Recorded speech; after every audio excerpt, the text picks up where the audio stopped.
জেলা সভাপতির হাত ধরে পদ্মপুরস্থিত ভারতীয় জনতা পার্টির জেলা কার্যালয়ে বাগবাসা মণ্ডলের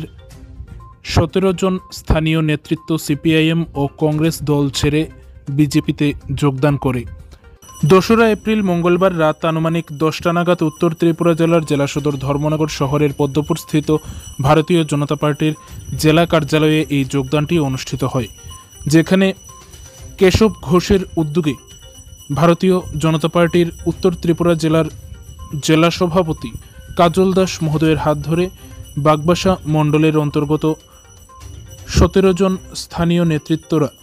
সিপিআইএম ও কংগ্রেস দল ছেড়ে ভারতীয় জনতা পার্টিতে যোগদান করে, যেখানে নবাগতদের হাতে